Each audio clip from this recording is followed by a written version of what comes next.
Hello students, last class के अंदर हम लोगों ने कार्बोकेटायन डिस्कस किया था, कार्बोकेटायन की स्टेबिलिटी, कार्बोकेटायन के कैरेक्टर्स।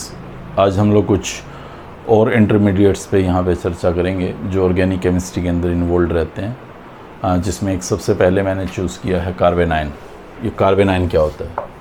कार्बन के ऊपर नेगेटिव चार्ज का प्रेजेंस और 3 बॉन्ड, यानी कि ये आपके पास कोई एक टेट्राहेड्रल ओरिजिनली कार्बन था और यहाँ से निकलने वाला ग्रुप अपना पेयर इसी के पास छोड़ के गया है। अगेन वही हेटेरोलिटिक क्लीवेज है जैसे कार्बोकेटायन में थी, वहाँ पे एक्स पेयर लेके चला जाता था, यहाँ छोड़ के चला जाता है।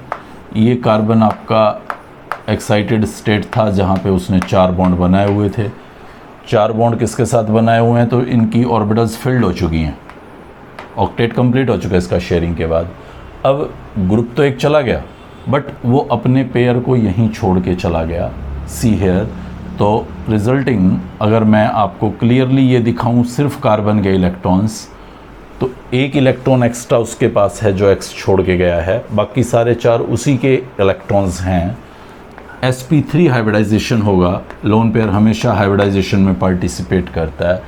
तो ये आपके पास एक हाइब्रिड ऑर्बिटल होगी जिसके अंदर पेयर ऑफ इलेक्ट्रॉन है, और ये 3 हाइब्रिड ऑर्बिटल होंगी जिनके अंदर 3 अनपेयर्ड इलेक्ट्रॉन्स प्रेजेंट हैं, और कोई भी बॉडीज़ जो इसके साथ ये 3 बॉन्ड बनाए हुए हैं वो अपने इलेक्ट्रॉन्स के साथ इससे शेयरिंग करके बॉन्ड फॉर्म किए होंगे।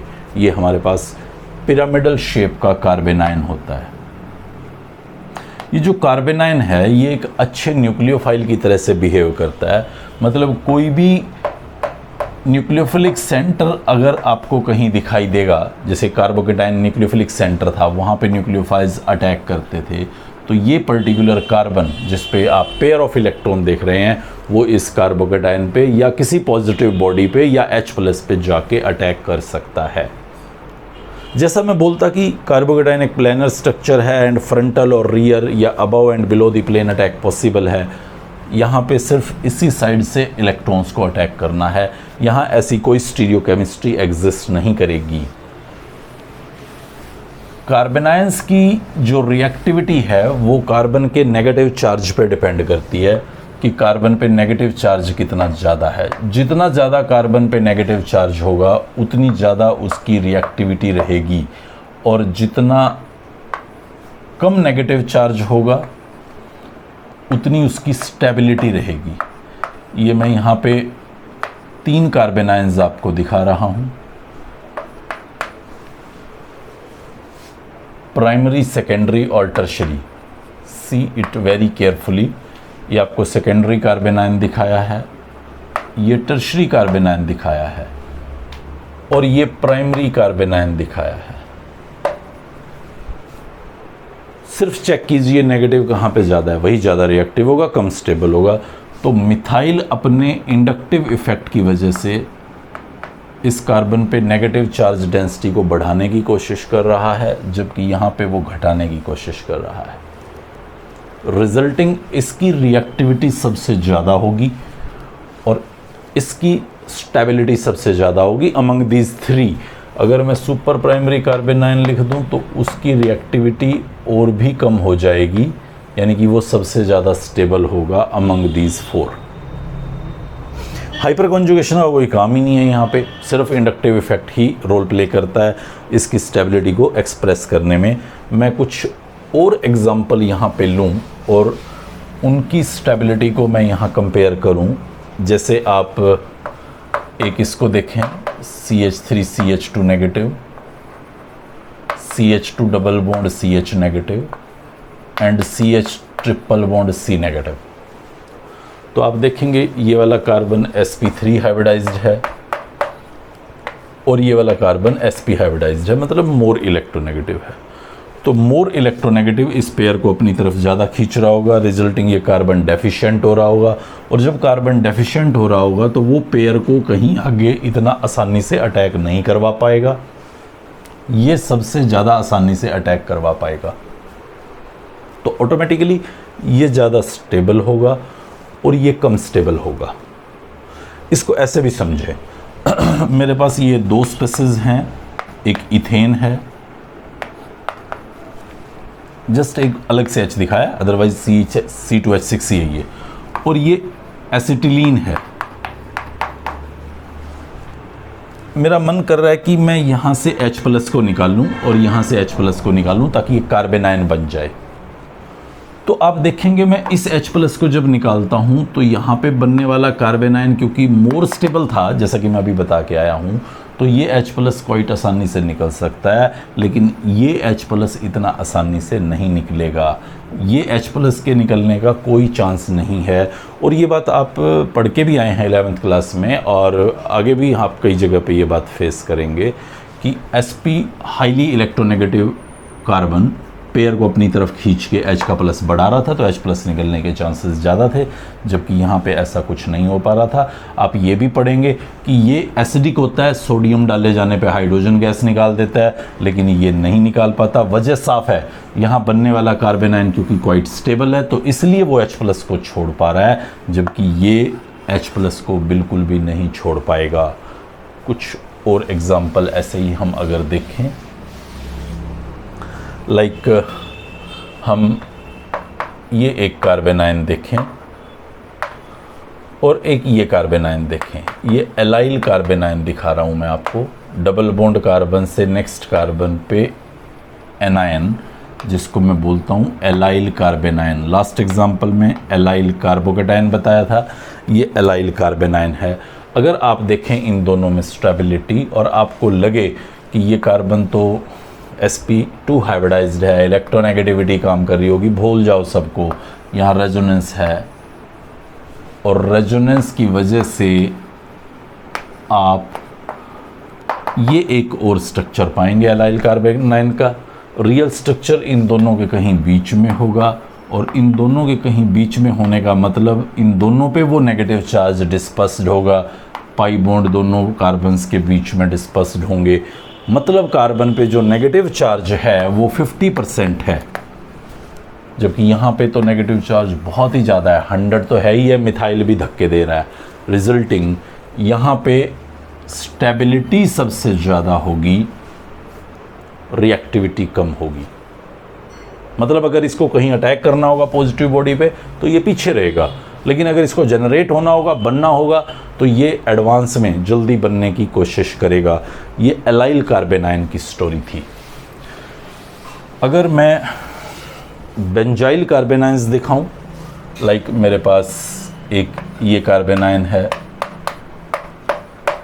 CH2 नेगेटिव, हाँ तो ये काफ़ी स्टेबल है, रेजोनेंस की वजह से ये नेगेटिव चार्ज यहाँ रेजोनेंस कर सकता है, रिजल्टिंग आपको काफ़ी सारे रेजोनेटिंग स्ट्रक्चर बनेंगे, दिखाई देंगे यहाँ।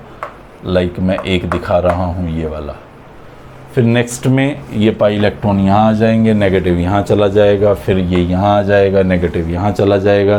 तो मतलब ये काफ़ी ज़्यादा स्टेबल कार्बेनाइन होगा। फिनाइल ग्रुप लगा हुआ है जब कार्बेनाइन पे, बेंजाइल कार्बेनाइन बोलते हैं इसको हम। अगर मैं ये एक पर्टिकुलर कार्बेनाइन देखूं तो यहाँ पे 2 रिंग्स हैं जहाँ पे वो रेजोनेंस कर सकता है, रिजल्टिंग और भी ज़्यादा स्टेबल कार्बेनाइन होगा। और अगर मैं ये पर्टिकुलर कार्बेनाइन देखूं जहाँ पे मैं 3 बेंजीन के रिंग आपको दिखा रहा हूँ, तो हमें अब बिल्कुल यकीन है कि ये सबसे ज़्यादा स्टेबल कार्बेनाइन होगा, जो कि गलत है। ये सबसे ज़्यादा स्टेबल कार्बेनाइन नहीं है, रादर ये सबसे ज़्यादा स्टेबल कार्बेनाइन है। इसकी स्टेबिलिटी सबसे ज़्यादा नहीं है। आप कहेंगे नहीं होना चाहिए इसको ज़्यादा स्टेबल, रेजोनेंस ज़्यादा करेगा, 3 रिंग्स लगे हैं वहाँ पे वो अटैक करेगा। तो आप ध्यान रखें कि कार्बेनाइन एक पिरामिडल शेप है, और जब 3 फिनाइल लग जाते हैं तो ये उस कार्बन की इस पर्टिकुलर लोब के बिल्कुल इंटरेक्शन नहीं कर पाते, लोब के साथ बिल्कुल इंटरेक्शन नहीं कर पाते। स्ट्रिक ज़्यादा होने की वजह से, बल्कि ज़्यादा होने की वजह से ये नीचे की तरफ झुके होते हैं, और बाई चांस इन कार्बन्स की p ऑर्बिटल्स का प्लेन उस लोन पेयर वाली ऑर्बिटल्स से थोड़ा सा वेरिएट कर जाता है, जिसकी वजह से जो स्टेबिलिटी है वो आप 3 फिनाइल्स में सबसे ज़्यादा कतई नहीं पाते। ये ऑर्डर आप देखें एक बार, जहाँ पे आप 2 बेंजीन वाले 2 फिनाइल रिंग्स वाले कार्बन आयन को ज़्यादा स्टेबल पाएंगे एज़ कम्पेयर टू 3। एक्सेप्शनल है, कार्बोकेटाइंस में ऐसा नहीं था, ये कार्बन आयंस में ही है, क्योंकि कार्बोकेटाइन तो प्लेनर स्ट्रक्चर्स थे सारे, पी ऑर्बिटल्स एक प्लेन में दिखाई देते, जबकि यहाँ पे थोड़ा सा डिफरेंस है। इसलिए थोड़ी सी इस बात को फोकस करके ध्यान रखिएगा कि ट्राईफिनाइल वाला एक्सेप्शनली इन बिटवीन द 2 आ जाता है। उसके बाद यहाँ पे आपको 4 स्ट्रक्चर दिखे थे, यहाँ पे 2 स्ट्रक्चर दिखे, तो ये सबसे ज़्यादा स्टेबल रहा, ये उससे कम। और फिर ये आपके ऑर्डिनरी कार्बन आयंस थे, सुपर प्राइमरी, प्राइमरी, सेकेंडरी और टर्शरी, जिसमें टर्शरी कार्बन आयन की रिएक्टिविटी सबसे ज़्यादा थी।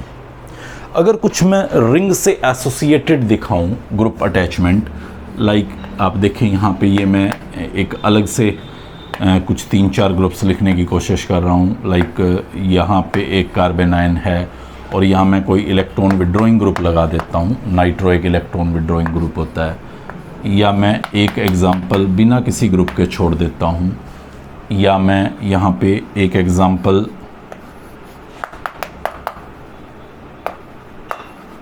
मिथाइल ग्रुप लगा देता हूँ और एक और ले लेता हूँ लास्ट, यहाँ पे OCH3 लगा देता हूँ। अब मैं देखना चाहता हूँ, इन 4 को कंपेयर करूँगा, इनको उनके बीच में नहीं फंसाना चाहता, अदरवाइज़ वो इंटरमिंगल्ड सा हो जाएगा और हम अपने कॉन्सेप्ट में गड़बड़ कर बैठेंगे। तो इसलिए इन 4 के अंदर अगर मैं स्टेबिलिटी कार्बन आयन की देखना चाहूँ तो सी हेयर, ये नाइट्रो एक बहुत ही स्ट्रॉन्ग इलेक्ट्रॉन विड्रॉइंग ग्रुप होता है। और क्यों स्ट्रॉन्ग इलेक्ट्रॉन विड्रॉइंग ग्रुप है आप समझिए, वो बहुत अच्छा माइनस आई इफेक्ट दिखाता है, वो बहुत अच्छा नेगेटिव रेजोनेंस इफेक्ट दिखाता है। ये देखें आप, ये पाई इलेक्ट्रॉन्स इधर आएंगे, ये यहाँ आएगा, ये नेगेटिव रेजोनेंस इफेक्ट होता था, जिसकी वजह से यहाँ पॉजिटिव बनेगा, यहाँ पॉजिटिव बनेगा और यहाँ पॉजिटिव बनेगा। तो ये पॉजिटिव इसके नेगेटिव को न्यूट्रलाइज करने की कोशिश करेगा। मतलब ये कार्बन जब बहुत डेफिशिएंट होगा तो ये कार्बन के पेयर को इतना आसानी से डोनेशन नहीं करने देगा। तो ये आपका सबसे ज़्यादा stable, less reactive carbon ion यहाँ बनेगा। यहाँ तो कोई ग्रुप लगा नहीं हुआ तो वो ऐसा कोई इफेक्ट नहीं दिखाएगा, जबकि यहाँ पे जो 2 ग्रुप लगे हुए हैं वो दोनों डोनेटर हैं। कैसे डोनेटर, देखिए मिथाइल का प्लस आई इफेक्ट होता है और प्लस आई इफेक्ट होने की वजह से वो यहाँ पे इलेक्ट्रॉन डेंसिटी रिंग की तरफ दे रहा होगा, जबकि नाइट्रो तो खींच रहा था। जब नाइट्रो इस रिंग से इलेक्ट्रॉन डेंसिटी को खींच रहा था तो नेगेटिव देने की टेंडेंसी कम हो रही थी। और ये यहाँ एक डोनर लगा दिया मैंने, तो वो डोनर तो इधर इलेक्ट्रॉन डोनेट करके इस नेगेटिव को भगाने की कोशिश करेगा। मोरओवर हाइपर कॉन्जुगेशन भी होगा इस मिथाइल का, जिसकी वजह से यहाँ आपको नेगेटिव आता नजर आएगा और वो नेगेटिव भी इसको पुश करेगा कि ये नेगेटिव चार्ज जल्दी से किसी को अटैक कर पाए। आप मिथॉक्सी को देखें, यहाँ OCH3 लगाया हुआ है मैंने, हालांकि इसका माइनस आई इफेक्ट है, बट उसका रेजोनेंस इफेक्ट भी होता है और वो पॉजिटिव रेजोनेंस इफेक्ट होता है, जिसकी वजह से आपको यहाँ पे और यहाँ पे नेगेटिव चार्ज अपीयर होगा। फिर दोबारा ये नेगेटिव जल्दी से किसी पॉजिटिव पे अटैक करने की जल्दी करेगा, हड़बड़ी करेगा। मतलब ये दोनों तो आसानी से अटैक कर पा रहे हैं एज़ कम्पेयर टू दिस, और ये मुश्किल से अटैक कर पाएगा। तो ये मोस्ट स्टेबल हो जाएगा, ये इन बिटवीन दीज 2 ग्रुप्स आएगा। अब इन 2 में सोचना है कि कौन ज़्यादा आसानी से रिएक्ट कर पाएगा। तो देखिए मिथाइल के 2 इफेक्ट थे, पॉजिटिव इंडक्टिव था, हाइपर कॉन्जुगेशन था। इसका नेगेटिव आई है, प्लस आर है, बट आर हमेशा डोमिनेटर होता है। रेजोनेंस की वजह से डोनेशन होता है जो वो बहुत अच्छा होगा। हाइपर कॉन्जुगेशन इतना रोल प्ले नहीं करता, दूर बहुत है, इंडक्टिव इफेक्ट इतना असर नहीं दिखा रहा होगा, रिजल्टिंग ये सबसे ज़्यादा स्ट्रॉन्ग डोनर यहाँ अपीयर होगा। रिजल्टिंग इस कार्बन का नेगेटिव बहुत जल्दी अटैक करेगा किसी पॉजिटिव बॉडी पे, और इसका सबसे कम। तो सबसे ज़्यादा स्टेबल अगर मैं बोलूँ तो वो A होगा, उसके बाद B होगा, उसके बाद C होगा और उसके बाद आपका D most reactive least stable होगा, जबकि ये मोस्ट स्टेबल लीस्ट रिएक्टिव होगा। तो ये सारी की सारी स्टोरी हमारे पास थी कार्बन आयंस से रिलेटेड। अगला इंटरमीडिएट हम यहाँ पे समझने की कोशिश करेंगे। अब ये बहुत आसान है, थोड़े थोड़े हैं, ज़्यादा टाइम हमें स्पेंड नहीं करना होगा। फ्री रेडिकल पे बात करते हैं। तो फ्री रेडिकल में क्या होता है, जो कार्बन के 4 बॉन्ड बने हैं उसमें जाने वाला ग्रुप सिर्फ अपना इलेक्ट्रॉन लेके गया है, कार्बन का इलेक्ट्रॉन कार्बन को ही देके गया है, होमोलिटिक क्लीवेज हुआ है। रिजल्टिंग बनने वाली स्पीसीज को बोल रहा हूँ मैं फ्री रेडिकल। सी, ये कार्बन था, 4 इलेक्ट्रॉन्स थे, 4 बॉन्ड बने हुए थे। जाने वाला उसका इलेक्ट्रॉन छोड़ के गया, सिर्फ 3 बॉन्ड बनने हैं अब, और 3 बॉन्ड बनने हैं तो अगेन sp2 हाइब्रिडाइजेशन होगा, और sp2 हाइब्रिडाइजेशन में आपका वही कार्बोकेटाइन की तरह से ट्रायंगुलर प्लानर स्ट्रक्चर बनेगा, जहां ये ऑर्बिटल अब की बार पहले वाले की तरह से कार्बोकेटाइन की तरह से खाली नहीं है, एक इलेक्ट्रॉन पोजेसिंग है, एंड बाकी 3 आपके सामने बॉन्ड बने हुए हैं। तो ये एक अगेन प्लानर इंटरमीडिएट हमारे पास बना है, जो तभी बनेगा जब होमोलिटिक क्लीवेज होगी। होमोलिटिक क्लीवेज कब होगी ये भी एक इशू रहता है, हम लोग पढ़ेंगे आगे चल के। कुछ कंडीशंस हैं, हेल्पर नाम से एक आपको शॉर्ट एब्रीवेशन दूंगा मैं, हेल्पर, ये आपकी हेल्प करता रहेगा सदा। अगर हीट किया जा रहा है, एनर्जी दी जा रही है, लाइट डाला जा रहा है, पेरोक्साइड पास किया जा रहा है, या रेडिकल की प्रेजेंस है, तो ये हेल्पर हमें हेल्प करेगा ये देखने में, जानने में कि होमोलिटिक क्लीवेज के चांस इन सिचुएशंस पे ज़्यादा होते हैं और फ्री रेडिकल बनना शुरू हो जाता है। सो सी हियर, ये मेरे पास एक फ्री रेडिकल है, सुपर प्राइमरी फ्री रेडिकल। ये मेरे पास एक प्राइमरी फ्री रेडिकल है, ये मेरे पास एक सेकेंडरी फ्री रेडिकल है, और ये मेरे पास एक टर्शरी फ्री रेडिकल है। आप अगर स्ट्रेट फॉरवर्ड कार्बोकेटाइन को यहाँ अप्लाई कर दें तो भी आपका काम चलेगा, एज इट इज़ कॉपी है, कुछ भी अलग नहीं है। सी हेयर, हाइपर कॉन्जुगेशन की वजह से यहाँ जो फ्री इलेक्ट्रॉन है, या आप इस पे देख लीजिए, यहाँ मैं आसानी से समझा दूंगा। ये जो फ्री इलेक्ट्रॉन है ये यहाँ हाइपर कॉन्जुगेशन करता है, और 3 हाइपर कॉन्जुगेटिव स्ट्रक्चर्स और बनेंगे। मतलब ये फ्री इलेक्ट्रॉन यहाँ नहीं है, इन 3 H पे भी घूम रहा है। एक रेजोनेटिंग स्ट्रक्चर, आप हाइपर कॉन्जुगेटिव स्ट्रक्चर आप देखें इसका, वो कुछ ऐसा बनेगा। तो दूसरे में ये फ्री इलेक्ट्रॉन यहाँ, तीसरे में ये यहाँ, तो एक फ्री इलेक्ट्रॉन 4 एटम्स पे 3 ये और एक ये इस पे घूम रहा है। यहाँ पे वो 6 डिफरेंट H पे घूमेगा, और यहाँ पे वो 9 डिफरेंट H पे घूमेगा। रिजल्टिंग आप देख सकते हैं टर्शरी सबसे ज़्यादा स्टेबल होगा, और सुपर प्राइमरी जहाँ पे कार्बन पे ही रहना है वो सदा, वो सबसे कम स्टेबल होगा। बाकी बातें अगर मैं जोड़ता जाऊँ तो वैसे जोड़ सकता हूँ, बट जब मैंने बता ही दिया आपको, बिल्कुल कार्बोकेटाइन की कॉपी है। ये आपका एलाइल फ्री रेडिकल है, जहाँ रेजोनेंस एग्जिस्ट करता है, और रेजोनेंस एग्जिस्ट करता है तो आपका ये एक और रेजोनेटिंग स्ट्रक्चर बनेगा, यानी कि फ्री इलेक्ट्रॉन्स इन रियल आप देखेंगे 2 कार्बन्स पे घूमता रहता है, तो रिजल्टिंग इसकी स्टेबिलिटी भी काफ़ी ज़्यादा हो जाएगी। तो वही ट्रेंड याद रखें, सबसे ज़्यादा स्टेबल टर्शरी फ्री रेडिकल होगा, फिर एलाइल और बेंजाइल आ जाएंगे, वहाँ पे भी रेजोनेंस होता है बेंजाइल में, और फिर आपका सेकेंडरी होगा, फिर प्राइमरी होगा, और फिर सुपर प्राइमरी होगा। तो कोई ज़्यादा लंबी चौड़ी बात आपको यहाँ नहीं करनी, बस ध्यान रख लेना, क्योंकि एक अनपेयर्ड इलेक्ट्रॉन है तो ये पैरामैग्नेटिक होता है, जबकि पीछे दोनों सिचुएशंस हमने जो पढ़ी वो डायमैग्नेटिक स्पेसिस थी। अगला पॉइंट देखें आप, कार्बीन्स, बहुत ही थोड़ा थोड़ा पढ़ना है हमने। कार्बीन एक ऐसी स्पेसिस रहती है जिसमें कार्बन के साथ 2 बॉन्ड होते हैं और 2 फ्री इलेक्ट्रॉन्स होते हैं विदाउट बॉन्डिंग। तो इस तरह से आप देखते हैं कार्बन का सेक्सटेट कंप्लीट होता है, 6 इलेक्ट्रॉन होते हैं कार्बन के पास, जो कि अनस्टेबल सिचुएशन है। ये कार्बीन इलेक्ट्रोफाइल एंड न्यूक्लियोफाइल दोनों तरह से बिहेव कर सकता है। मतलब ये पेयर आपको जो दिख रहा है ये एज ए न्यूक्लियोफाइल भी कहीं अटैक करता है, हालांकि हमें +2 में दिखाई नहीं देगा, और इसके पास कुछ खाली ऑर्बिटल्स होती हैं जिसकी वजह से वो इलेक्ट्रोफाइल भी बिहेव कर सकता है, जो कि हम यहाँ पे पढ़ेंगे, उसको इलेक्ट्रोफाइल बिहेव करता ही पाएंगे। अजीब लग रहा है, 2 बॉन्ड तो आज तक देखे ही नहीं है, तो कोई बात नहीं, आज देख लो। और वैसे भी मैं बोल रहा हूँ ये तो इंटरमीडिएट है, ये तो कुछ फ्रैक्शंस ऑफ सेकंड के लिए बनेगा और इमीडिएटली ख़त्म हो जाएगा, मीन्स किसी नई स्टेट में चला जाएगा, अपने उसी 4 बॉन्ड वाली सिचुएशन पर जाने के चक्कर में रहेगा। बट ये हमें कुछ 1-2 रिएक्शंस हैं, जैसे एक मैं रिकॉल कर पा रहा हूँ, बहुत इंपॉर्टेंट रिएक्शन हमारे पास आती है, रीमर-टीमन रिएक्शन, वहाँ पर ये इंटरमीडिएट बनता हमें दिखाई देता है। ये जो कार्बीन होता है ये 2 तरह का होता है, एक होता है सिंगलेट कार्बीन और एक होता है ट्रिपलेट कार्बीन। हमें बहुत डिटेल तो उसका नहीं चाहिए, बट थोड़ा थोड़ा इन्फॉर्मेशन हम रख लेंगे याद, कि जो सिंगलेट कार्बीन होता है वो एक्चुअली sp2 हाइब्रिडाइज्ड होता है, जहाँ पे आपको एक पेयर ऑफ इलेक्ट्रॉन दिखाई देता है एक ऑर्बिटल के अंदर, जबकि triplet carbene actually sp hybridized होता है, जहाँ पे आपको 2 अनपेयर्ड इलेक्ट्रॉन 2 अलग अलग ऑर्बिटल्स में दिखाई देते हैं। ये sp हाइब्रिडाइज्ड है। तो हमें इसकी ज़्यादा स्टोरी नहीं समझनी, हमें बस इतना ही ध्यान रखना है कि दो तरह के कार्बीन है, एक में पेयर प्रेजेंट हो सकता है, एक में दो अनपेयर्ड इलेक्ट्रॉन्स रहते हैं, सिंगलेट और ट्रिपलेट। सिंगलेट sp2 डायमैग्नेटिक होगा, जबकि ट्रिपलेट sp हाइब्रिडाइज्ड पैरामैग्नेटिक होगा। कब बनेंगे, कैसे बनेंगे, वो सारी सिचुएशंस हम रिएक्शंस के अंदर पढ़ेंगे। यहाँ आज सिर्फ इंट्रोडक्टरी पढ़ना चाहते हैं। नाइट्रीन को अगर आप देखें, वो भी हमें दो तीन रिएक्शंस हैं जहाँ पे दिखाई देता है। एक वेल नोन रिएक्शन में याद कर पा रहा हूँ, होफमैन्स ब्रोमामाइड रिएक्शन, जिसके मैकेनिज्म को समझते हुए हम इस नाइट्रीन का फॉर्मेशन देखते हैं। इसमें नाइट्रोजन एक्चुअली मोनोवेलेंट होता है, मतलब एक बॉन्ड बनाए हुए होता है, और बाकी उसके पास इलेक्ट्रॉन्स होते हैं।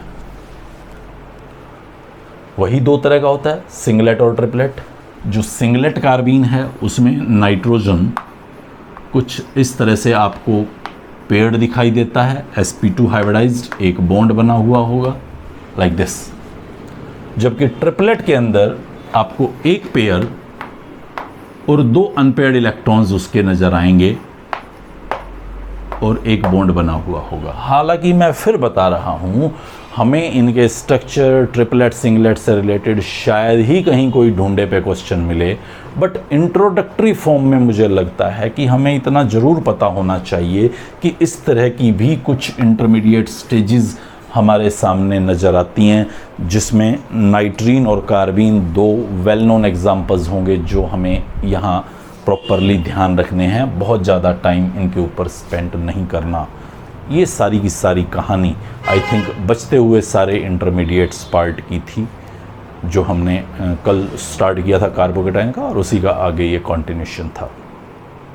नेक्स्ट पार्ट पे हम लोग यहाँ पे टाइप्स ऑफ ऑर्गेनिक रिएक्शंस को स्टडी करेंगे कि ऑर्गेनिक रिएक्शंस कितने टाइप की रहती हैं, और उसी में किस पर्टिकुलर फंक्शनल ग्रुप का क्या कैरेक्टर होता है, किस टाइप की रिएक्शंस दिखाता है, वो हम याद रखने की साथ साथ कोशिश करेंगे और बेंजीन की केमिस्ट्री की तरफ मूव करेंगे। तब तक आप इसको प्रिपेयर करें। Good bye.